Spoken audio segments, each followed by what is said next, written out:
mine, always higher than mine, and he'll reveal all to come.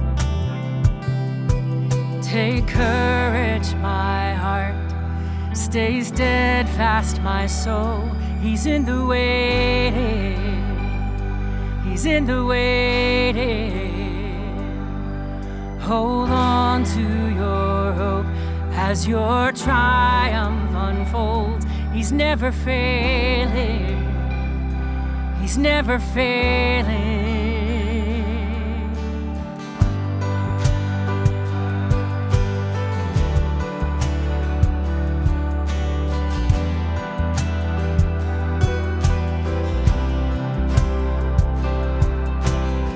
Sing praise, my soul, find strength in joy. Let his words lead you on. Do not forget his great faithfulness. He'll finish all he's begun. So take courage, my heart, stay steadfast, my soul. He's in the waiting, he's in the waiting. Hold on to your hope as your triumph unfolds. He's never failing, he's never failing. Take courage, my heart, stay steadfast, my soul. He's in the waiting, he's in the waiting. Hold on to your hope as your triumph unfolds. He's never failing, he's never failing. And you who hold the stars, who call them each by name, will surely keep your promise to me, and I will rise in your victory. And you who hold the stars, who call them each by name, will surely keep your promise to me, and I will rise in your victory. Yeah. Take courage, my heart, stay steadfast, my soul. He's in the waiting, he's in the waiting. Hold on to your hope as your triumph unfolds. He's never failing, he's never failing.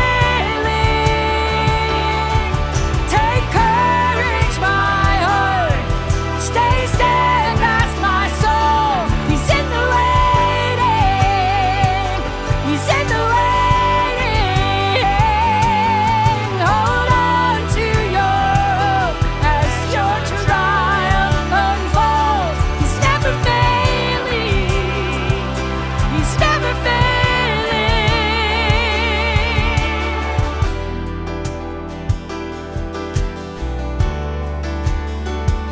He's never failing. He's never failing. He's in the waiting. He's in the waiting.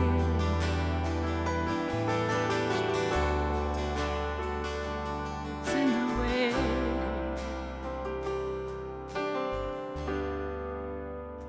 Psalm 27:1 says, "The Lord is my light and my salvation. Whom should I fear?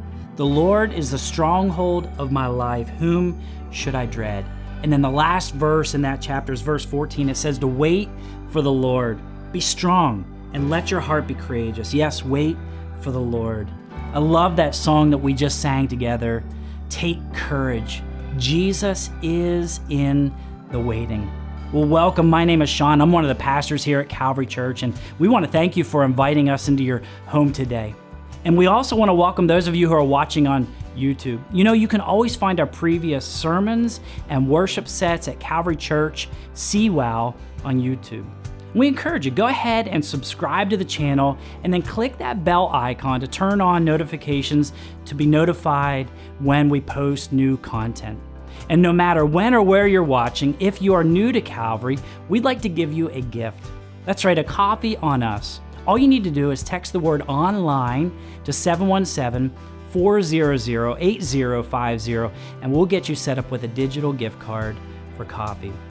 We are Calvary Church, and we are excited to be on mission to catalyze an epic release of Jesus apprentices who are connecting to Christ, to community, and to their calling. And part of our mission is to be a church without walls. CWOW Sunday is simply a monthly rhythm of being a church without walls, on a mission to love our neighbors and to be the best church for our community that we can possibly be. Our next CWOW weekend is coming up in a couple weeks, on March 27th. Something we're really excited about at Calvary is Leadership Advance. We had to postpone the dates because of COVID, but it's rescheduled now for March 25th through 27th.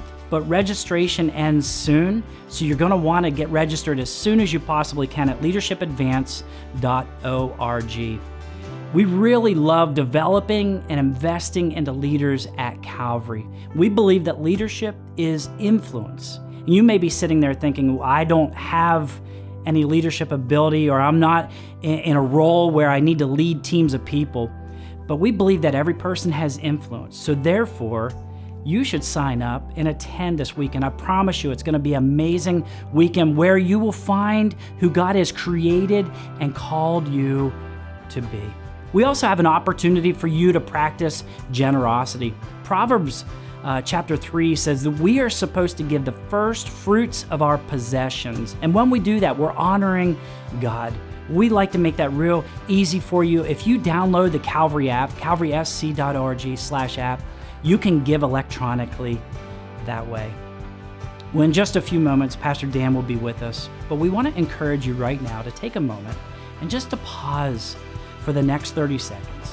Sit back and take in a deep breath.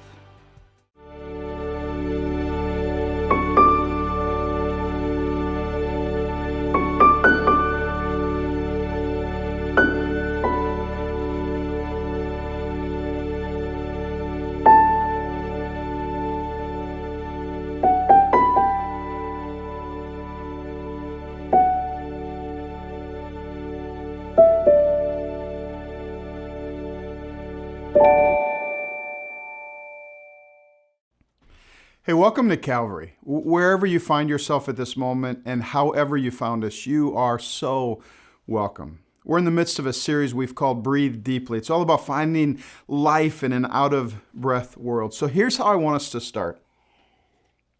I want you to imagine that you're trying to sleep. Some of you are thinking, don't have to imagine it. I'm trying right now. For the rest of you, imagine you're trying to sleep. You've been tossing and turning for hours and hours, in part because there's just some stuff that you just can't stop thinking about, right? You're replaying a scenario over and over in your head, some vision of tomorrow, of what might happen, how a hope could be dashed, or an uncertainty that you wish was less uncertain.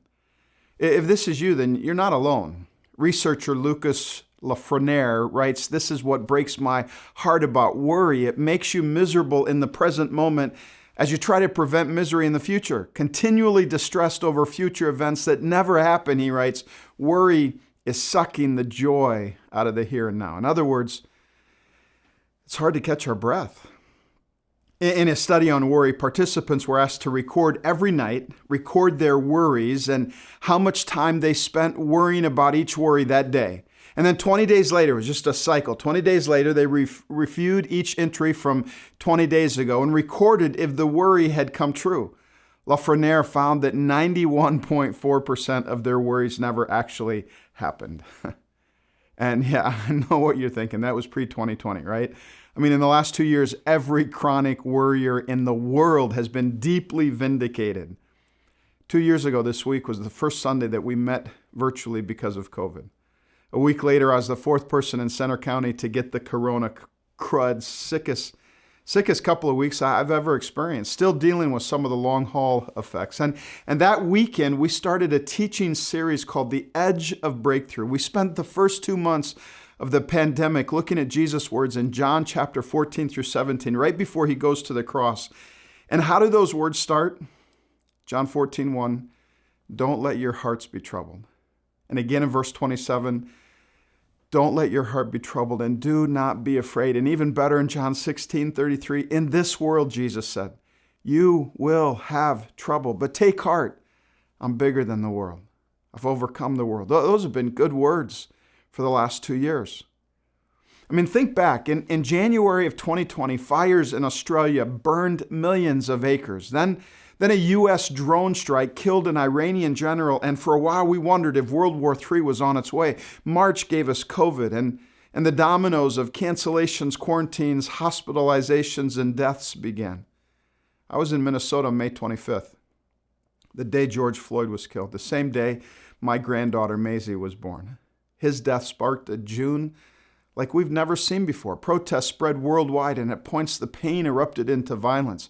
In 2021, the Capitol attack kicked off our new year. In February, a military coup in Myanmar turned the world upside down for our Myanmar family.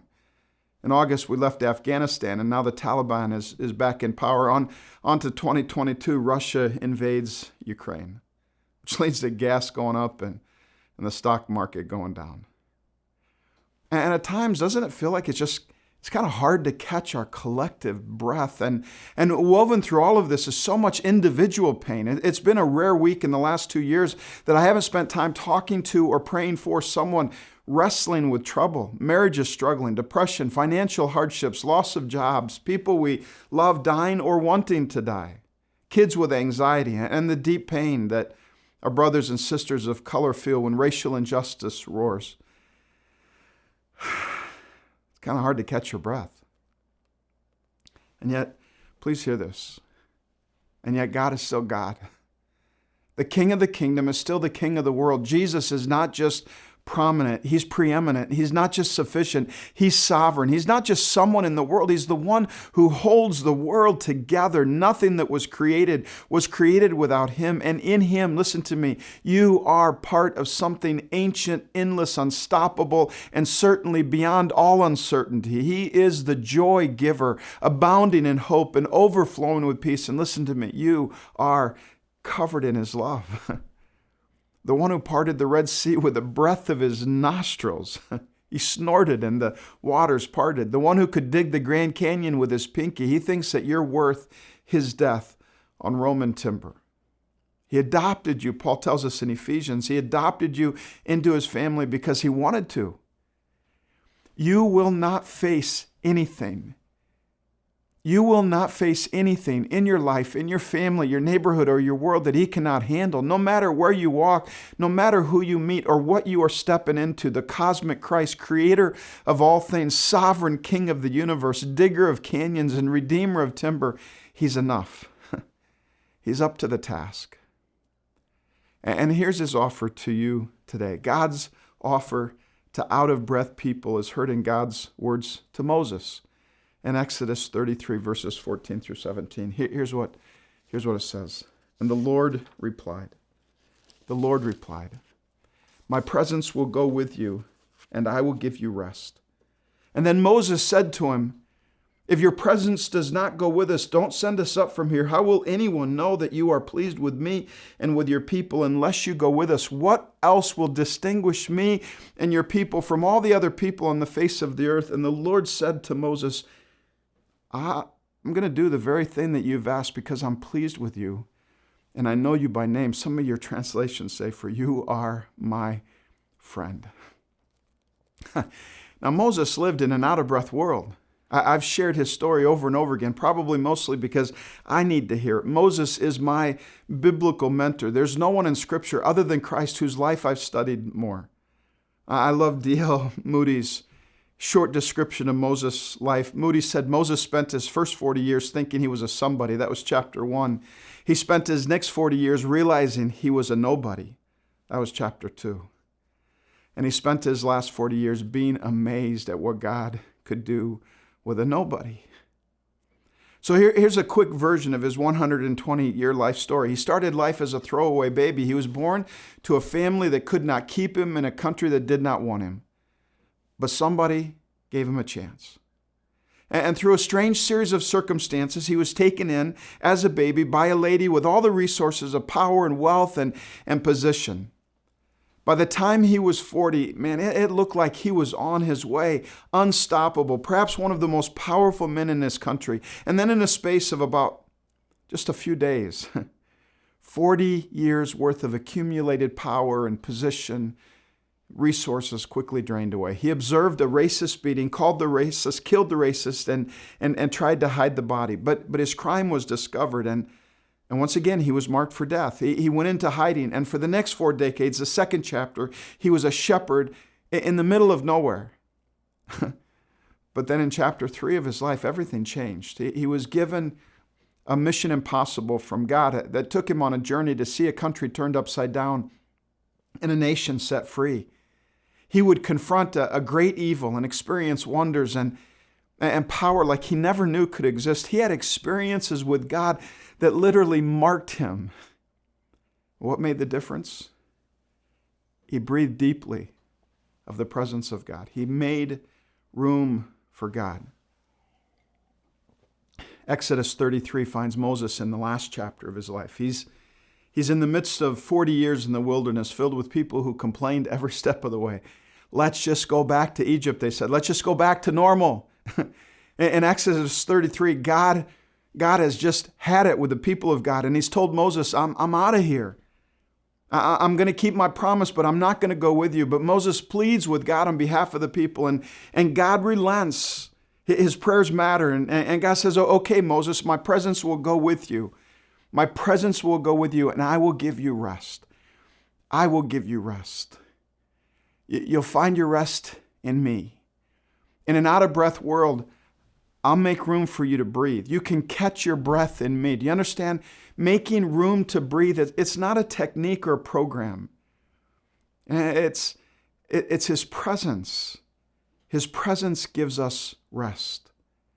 We can't make room to breathe if we don't make room for him. He's the breath giver. And you know what? If you think that this invitation was just for Moses, Jesus gives the same invitation to all of us. And in Matthew 11, verses 28 through 30, Jesus says, come to me, all of you. The invitation goes down through the ages, all of you who are weary and burdened, and I'll give you rest.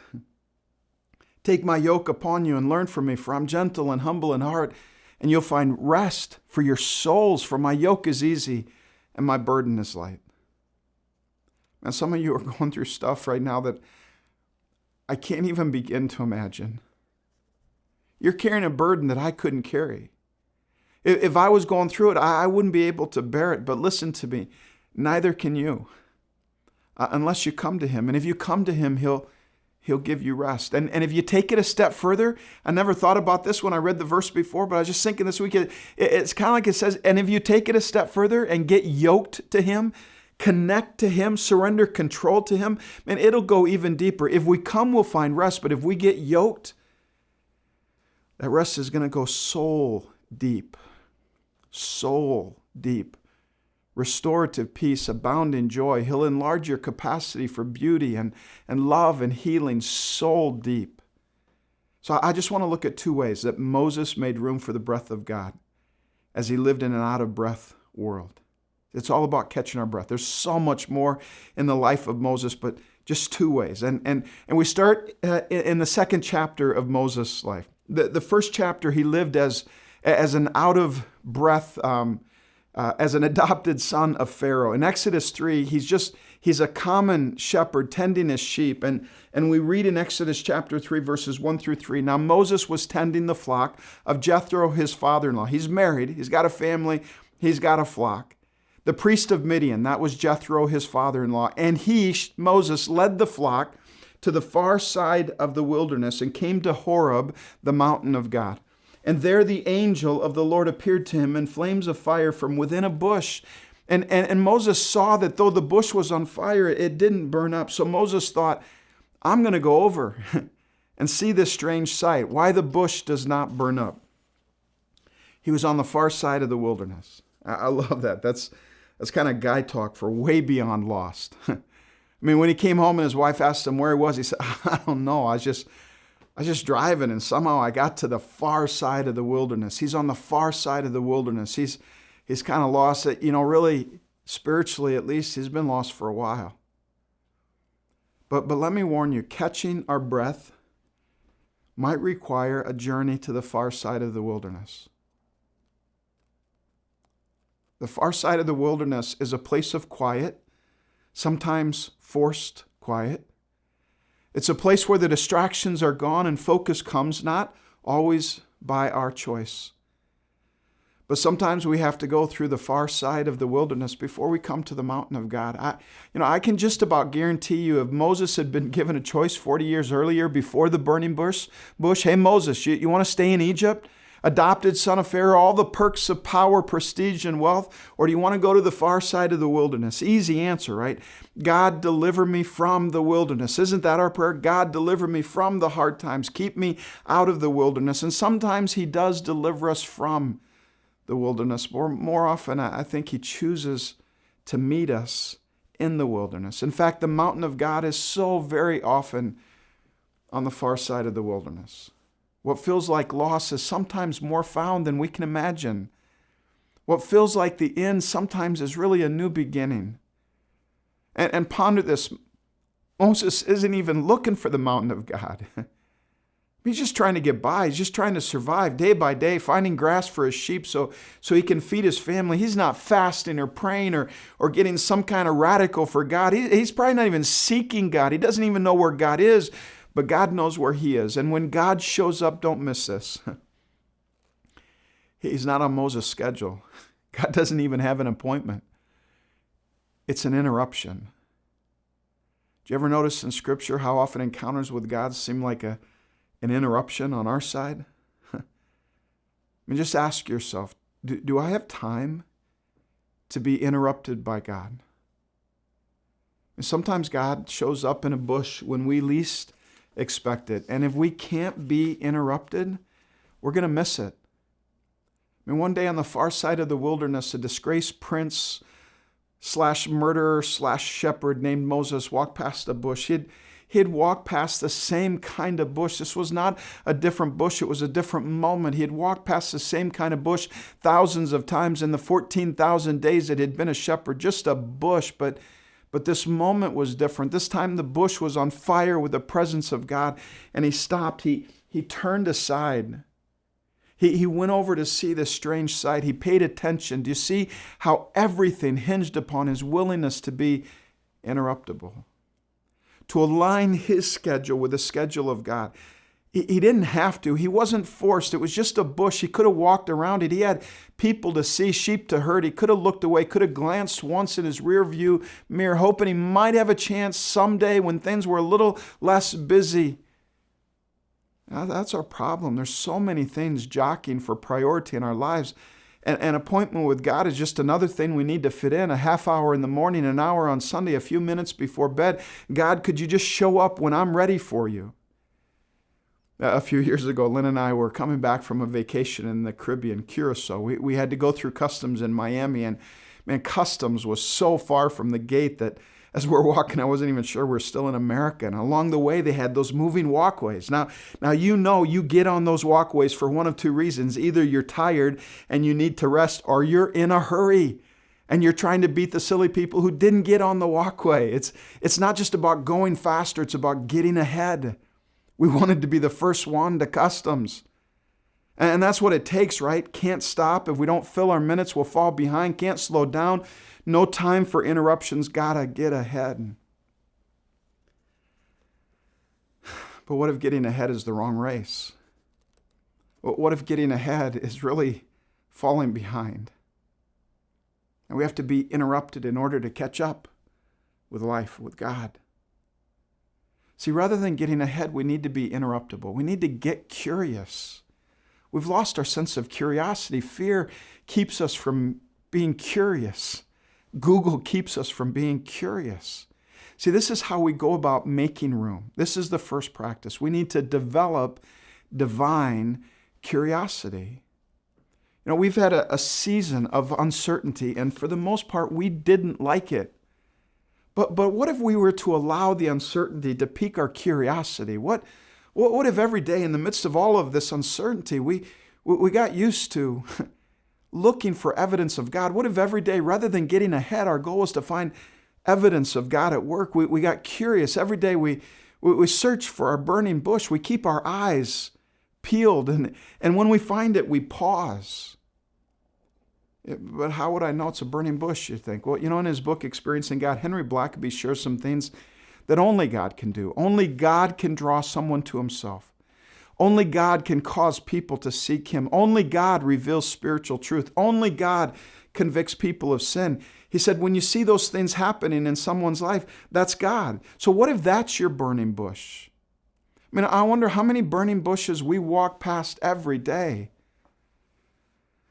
Moses got curious, and he turned aside. He went to look. And in Exodus chapter 3, verses 4 and 5, it says, when the Lord saw that he had gone over to look, God called to him from within the bush, Moses, Moses. And Moses said, here I am. Don't come any closer, God said. Take off your sandals, for the place where you're standing is holy ground. Now, you realize this, right? When we talked about it a few weeks ago, when we talked about stumbling into worship, that every air, every breath we breathe is meant to be the air of worship. And whenever God shows up, it's a holy moment. But I've always wondered, why in the world did God ask him to remove his sandals? We don't think about that very much. I don't really know. I'm not sure that anybody really knows. It's the only time in Scripture that he was asked. Mountaintop encounter for the 10 Commandments, tent of meeting, tabernacle. As far as we know, sandals all the way. Why now was he asked to remove his sandals? And most of us probably think it's kind of the first place we go. Well, it's holy ground and it's dirty sandals. Take them off. But come on, he was wearing sandals and he was herding sheep. His feet were not bathtub clean. In the Hebrew, that word holy, it literally means to be set apart. And you know what? It's hard to be set apart for God when we're too busy to sit apart with God. Think about it. Moses has been running for most of his life. He's running from Pharaoh. He's running from guilt and shame. He's running from the past. He's running from God, and now he's on the far side of the wilderness, and God has come near. And what if God is simply saying, Moses, it's time to stop. It's time to stop running. Moses, this piece of ground is set apart, and before you come any closer, I need you to decide, am I going to stop running? Can you imagine how difficult it is to run in the wilderness without sandals? Moses, I'm inviting you to be set apart with me. You see, catching our breath might require a pause in the midst of a holy moment. Catching our breath might require a pause, a holy pause in the midst of a holy moment. What is it going to take for you to stop running?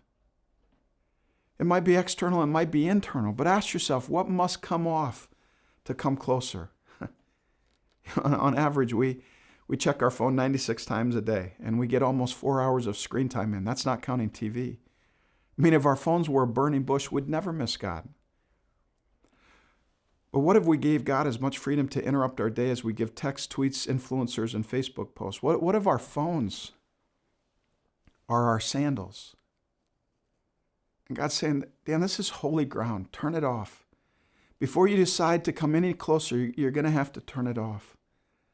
Not long after moving to Chicago, John Ortberg called a wise friend, Dallas Willard, to ask for some spiritual direction. It was a crazy time of transition for him, difficult on his family. And he described his current situation, the state of his heart, his family life, his job. And then he asked, well, what do I need to do to be spiritually healthy in my current circumstances? There was a long pause. And then Dallas said, you must ruthlessly eliminate hurry from your life. There's another long pause. Or Brooke said, oh, okay, I've got that one written down. That's a good one. Now, what else is there? There was another long pause, and then Dallas Willard said, there is nothing else. See, if we care about making room, here's the second practice. We need to ruthlessly eliminate hurry. Ruthlessly eliminate hurry. Develop a divine sense of curiosity and ruthlessly eliminate hurry. One of the great enemies of the shaping of our souls, I'm convinced one of the great barriers to making room for God is our inability to be still. It's our busyness. It's our anxious striving, our technologically omnipresent connectedness, and the feeling that no matter how fast I go, I'll never catch up, let alone get ahead. Meyer Friedman calls it hurry sickness. And he defines it as, above all, a continuous struggle, an unremitting attempt to accomplish or achieve more and more events in less and less time, frequently in the face of opposition, real or imagined, from other people. Hurry, he wrote, has become the speed of our life. But listen, it's not the speed of breathing deeply. We must ruthlessly eliminate hurry from our lives. Are those words for you today? Maybe you're not ready to be convinced or convicted, but let me just ask you, when is the last time you let God have you? You let God interrupt your day. When is the last time you lingered long enough to listen? If we want to catch our breath and make room for the presence of God, we need to develop divine curiosity, and we need to ruthlessly eliminate hurry. We won't get there without doing those two things. But let me just close with this question. How will I know when I've made room? I mean, how will I know when enough is enough? How will I know when I've made room to breathe? I've made room for the presence of God. Well, let me jump ahead back to where we started. It's the third chapter of Moses' life. It's taken him over 80 years to get here. But now in this last chapter of his life, there's this rare intimacy with Moses and his God. They have this face-to-face relationship where God actually calls Moses, his friend. I've shared this story many times before. All my life, few things have driven me more than wanting to be used by God. But in the last few years, God's been refocusing my heart so that nothing would drive me more than being loved by God, loving God with all my heart. And I'll never forget the day I was driving from my office to a pastor's prayer meeting, city church prayer meeting. And on the way I was praying, God, would you use me like you used Moses? Let me be your Moses. I want to be part of a great move of God. And as I prayed, the verse I read at the beginning of this teaching came to mind, Exodus 33:17, where it says, and the Lord replied to Moses, I will indeed do what you have asked, for you have found favor with me, and you're my friend. And as that verse came to mind, I just had this sense of God whispering to my heart, I miss you, Dan. And I can't tell you how sweet and how incredibly hard those words were. As a flood of memories flowed into my soul, times when I've gone on long drives just because I wanted some uninterrupted time with God, times when I've opened up the Bible and it's like I'm having coffee with Jesus. He's speaking to me for me, not just so I have something to give to you, but just for me. And I found myself praying in that moment, God, whether you use me like Moses or not, would you help me in the last third, the last chapter of my life, to simply be known by you, regardless of how I'm known by others, to be known by you as your friend. And I believe that prayer, I believe my prayer is actually his invitation to all of us. He's inviting you into that same life to make room and breathe deeply. So how will I know when I've made room? I kind of think we find the answer to that in Exodus 33:11.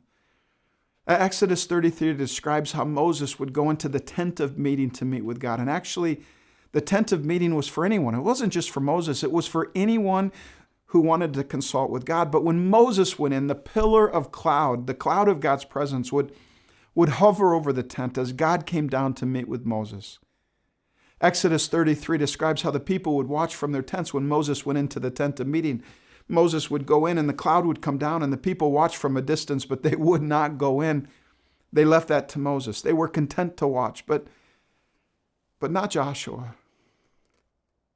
Joshua was not content to watch someone else pursue God's presence. And we see a hint of it in Exodus 33:11, where it says, inside the tent of meeting, the Lord would speak to Moses face to face like one speaks to a friend. And afterwards, Moses would return to the camp, but the young man who assisted him, Joshua the son of Nun, would remain behind in the tent of meeting. See, I think it just wasn't enough for Joshua to watch someone else know God. It wasn't enough to hear what God had told someone else. He pursued God's presence for himself. He lingered to listen, to breathe deeply. I mean, can't you just see Joshua? He sees the cloud descend. He's listening in when God speaks to Moses. He hears Moses crying out, God, don't send us out without your presence. Maybe he hears the whispering thunder of God's voice. I don't know. We don't know. But he is aware of the presence of God. Every time he sees the face of Moses, what happens when Moses leaves the tent of meeting? Does the cloud leave? We don't know. All we know is that when Moses leaves, Joshua lingers. He's making room for God. It's not enough to serve someone who knows God. He wants what Moses has. I mean, can't you hear him cry, oh God, I want what Moses has. Will you speak to me? Will you be with me? Can I be your friend? I mean, imagine this. The people of God wandered in the wilderness for 40 years. How many times in 40 years do you suppose Joshua heard that stinking story of the burning bush? How many times have you heard my stories in the last 20 years? Double it. How many times did Joshua hear Moses say, and then God said to me, Moses, take off your sandals, for this ground is holy. And how many times do you suppose Joshua prayed, oh God, I want that. I want to know you like that. I'll stop running. I'll linger as long as it takes to get what he has. See, listen, it's okay to want what someone else has when what they have that you want is God. Sometimes the very best thing we can do is hang out with people who know God better than we do, people who just seem to breathe in the presence of God.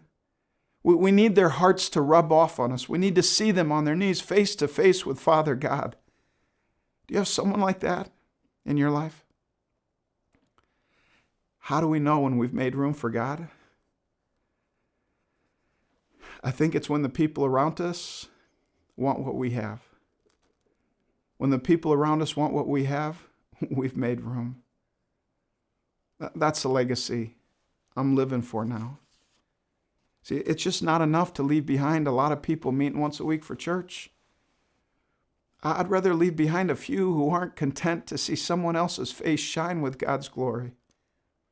They want it for themselves. That's what I want for my kids. It's what I want for our church. It's what I want for our neighbors. I'm 59 years old. I haven't made it yet. I still need to make room. I'm still too hurried and distracted and worried. I still have to force myself to stop and be divinely curious. But it took Moses 100 years. I'm not going to stop. I want to invite you to join me. Would you pray with me? Father, thank you for the reality that you have a deeper desire to be our friend than we do. Jesus, you said to your followers, I no longer call you servants, I call you friends. Would you put a desire in each and every one of our hearts, in the heart of each and every person who listens to and watches this? Would you put a desire in our hearts to be known as your friend, for you to know us as your friend, to make room in our lives for you, to find the rest that your presence offers in an out-of-breath world? Would you help us to find the life that comes from only you? Would you show us what we need to take off in order to come closer? Would you help us to ruthlessly eliminate hurry? Would you help us to develop a divine sense of curiosity, to look for your presence, to look for you at work throughout our day? And when we see it, to pause and explore and poke and prod, so that the point would come where we would see, each one of us would see the people around us, our family, our neighbors, wanting what we have, and what we have is you. Father, thank you for Moses, and thank you for all the people in our lives, men and women who have known you better than we have, and we've been able to glimpse that. We've been able to see it. Thank you for the people in my life who have shown me something more about a relationship with you. Thank you for them. In Jesus' name we pray. Amen.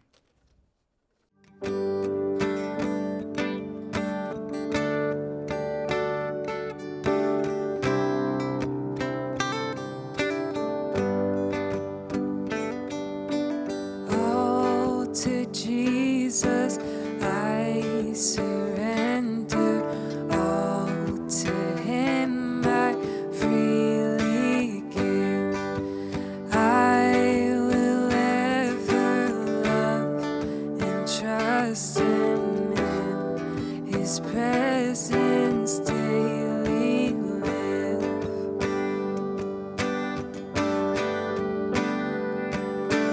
I surrender all. I surrender all. All to Thee, my blessed Savior. I surrender all.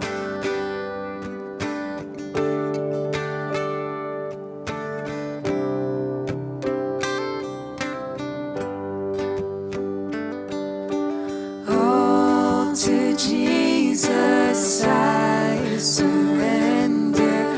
Make me Savior, wholly Thine. Let me feel Your Holy Spirit. Truly know that Thou art mine.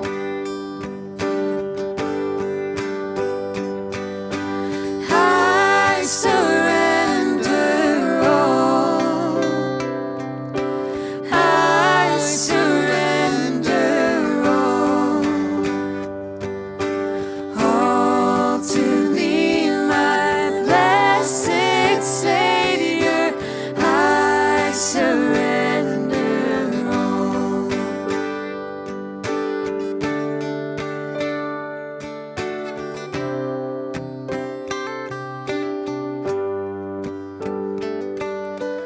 All to Jesus I surrender. Lord, I give myself to Thee. Fill me with Thy love and power. Let Thy blessings fall on me.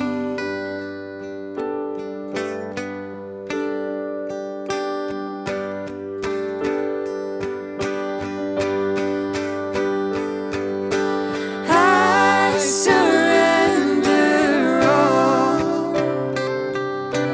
I surrender all. All to Thee, my blessed Savior. I surrender all. I surrender all. I surrender all. All to Thee, my blessed Savior. I surrender all. I surrender all.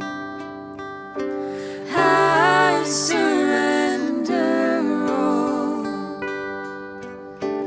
All to Thee, my blessed Savior. I surrender all. All to Jesus I surrender. Not some, all. Wow, what an amazing service. What an amazing message. Thank you, Pastor Dan. Thank you, worship team, for leading us today. You know, when Dan talked about ruthlessly eliminating hurry, that's something that I really have to work on in my life. Are you taking the time to breathe in? Are you taking the time to exercise breathing out principles that we've been talking about the last couple weeks? You know, we have some additional resources available for you at calvarysc.org/breathe deeply. And we'll also have a link in the chat where there's also a QR code available for you. Could I just pray over you before we leave today? God, thank you for this amazing time that we have had together today to worship and to be in the Word. God, I pray that you would continue to impress these thoughts and these challenges on our heart. Holy Spirit, would you do what only you can do in our lives so that we can be in a better habit of breathing in your Word and breathing out our prayers and our praises. God, you are so good, and we love you so much. Thank you for doing what you're doing in our hearts, in our lives, and in our communities. Would you compel us to more and to be people who live lives on mission? God, would you go before us now? It's in your precious name we pray. Amen. Blessings to you all. Have an amazing day. Oh, to Jesus I surrender.